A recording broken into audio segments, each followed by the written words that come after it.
La Madonna di Monteberico accoglie Vicenza, l'Italia e il mondo sotto il suo manto. Il santuario che veglia sulla città diventa polo magnetico della fede universale. Lo è oggi, ma lo è sempre stato, su un colle che in tempi antichi ospitava una vigna, dove nel marzo del 1426 apparve la Santa Vergine. Oggi, in fondo, Monteberico è ancora una vigna, ma vigna di fede, dove si coltiva la speranza.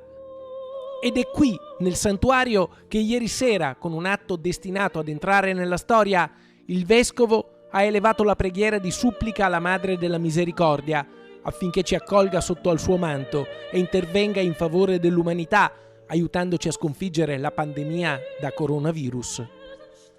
Sempre i vicentini si sono affidati alla Madonna di Monteberico in modo speciale nei momenti più difficili, più tribolati della loro vita personale, comunitaria e sociale. Momenti tribolati a causa di pestilenze, di carestie, di terremoti e di guerre. 6 secoli fa, alla veggente Vincenza Pasini sul Monteberico, era apparsa una donna bellissima che le aveva fatto una promessa mantenuta. Di ai fedeli che innalzino in questo luogo una chiesa consacrata al mio nome e saranno liberati dalla peste che li affligge. E così fu. Oggi la peste del 2020 si chiama Covid-19, ma la sorte rinnova paure, disperazioni, solitudini, il dolore della morte. Per questo il vescovo ha affidato l'umanità alla Madonna, preghiera antica che risuona in tempi moderni.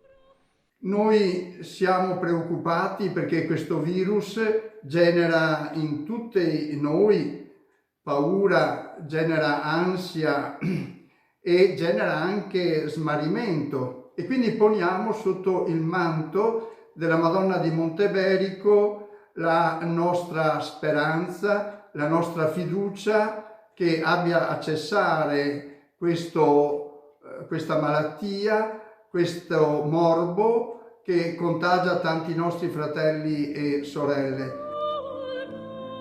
E così Vicenza, la città del santuario, è tornata a rifugiarsi sotto al manto della Madonna di Monteberico, perché di fronte alla sofferenza e alla morte resta la consolazione dell'amore, della fede.